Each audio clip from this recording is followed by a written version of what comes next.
Hi everyone, my name is Brendan O'Brien. My name is Tomotaka Ogawa.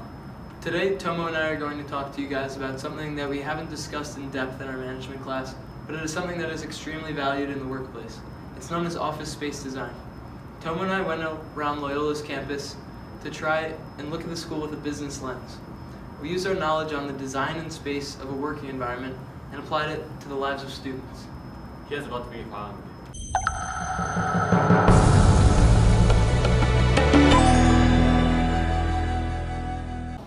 So when people think of cool office space design, we think of Google. Google's offices have some of the most innovative thinking when it comes to work environment.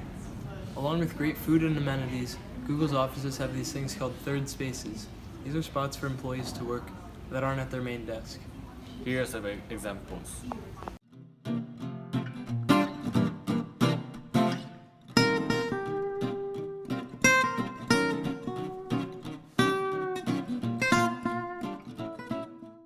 People like autonomy in the workplace. No one wants to work in a cubicle for 8 hours a day. Now we want you guys to imagine that the FAC was turned into an office building, and all the fun stuff is still there. Your office has a great view, a ton of natural light, and there's clearly a lot of space, so you won't have to work in the same spot all the time. You also have a lot to do during your pastime. Tomo and I took a trip to the FAC this week to explore what employees would be able to do in their pastimes. Here's a video compilation of what we found. You can exercise. You can play basketball. You can rock climb. You can play ping pong. Go for a swim. It's crazy to think about it, but many offices are adopting completely new and different designs. It's not uncommon to see people engaging in relaxation or physical activity while in the workplace. But what do experts say on the matter? I don't know. So the Baltimore Sun recently wrote an article discussing upcoming generations and that work environments need to appeal more to these employees. What are those needs? So the things that employees value in a work environment are things like comfortable temperature, lots of amenities, different spaces to work, and even an environmentally friendly facility. All of these things encourage employees to work harder and continue working at the firm.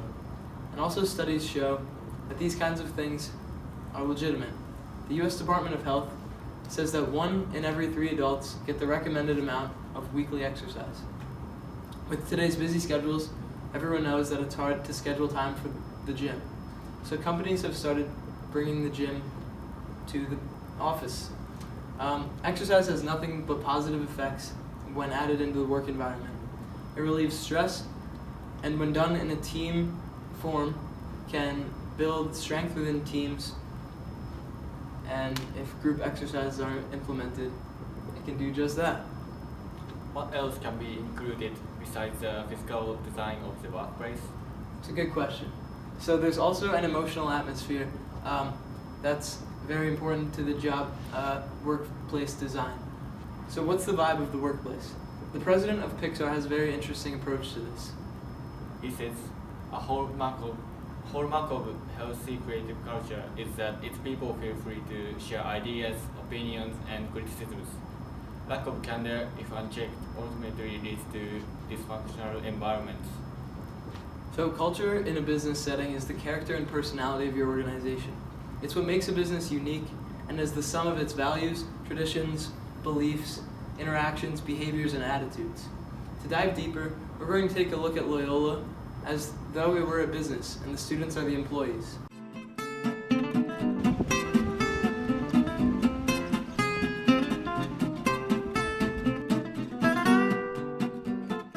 Many of you know Tomo Taka is an exchange student from Japan studying here at Loyola. So I've prepared some questions for him about the school that relate to a work environment. So first we're going to ask about leadership on campus. This is a very important aspect of culture in business. The way leaders interact and communicate with employees, what they communicate to employees, and the extent to which they are trusted. All of these things play a huge role in the productivity of employees. Let's use the professors at Loyola, and we'll use the students as the employees. So what do you think about your professors? I really like the professors at Loyola. they are experts in what they teach, and that inspires me to learn all I can learn from the classes. And the professor also care about the students, and this makes me want to do my best in the classes. Thank you for your response. So, Tomo's desire and to do his best because of his professor is like an employee engaging in effective commitment. This means the employee wants to stay a member of the organization due to an emotional attachment of being there. So next I'd like to ask you, Tomo, about a question about being an exchange student at the school, and how do you feel about the workplace practices implemented at Loyola? So in a workplace, practices include selection processes for rewards and recognition, training and development employees receive, and also how your job allows you to maintain a work-life balance. The school's office for international students is great. We are introduced to many American friends on campus, and we also go on trips with other international students. We can also use these services to help us with anything we are struggling with. I feel that I am very trained and to complete my job at Loyola. I enjoy having free times in between my classes to focus on other aspects of my life besides school homework. Good. Thank you very much, Tomo. Thank you. That was great. So, Tomo's adequate training for studying at Loyola has helped him to succeed in his classes and be a very productive student. The same thing applies in a workspace. When employees are better trained, performance is better. The importance of training is obvious. Organizations in 2015 spent more than $150 billion on training. That comes out to $1,252 per trainee or learner or employee. So, on top of all of this, employees spend 31.5 hours of training every single year. So, what Tomo and I discovered and are speaking about is not necessarily profound, but it's very crucial to successfully engaging employees in the workplace. By creating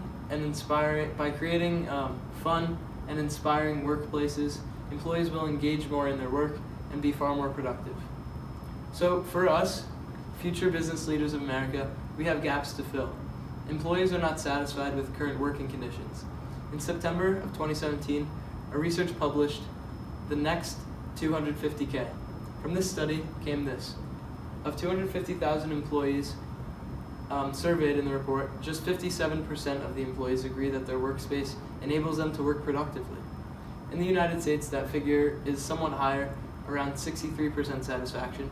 So if you put this in aggregate, it leaves 47 million American workers unsatisfied with their workplace. Let's take advantage of this and implement these ideas into our future workplaces. Thank you. Thank you.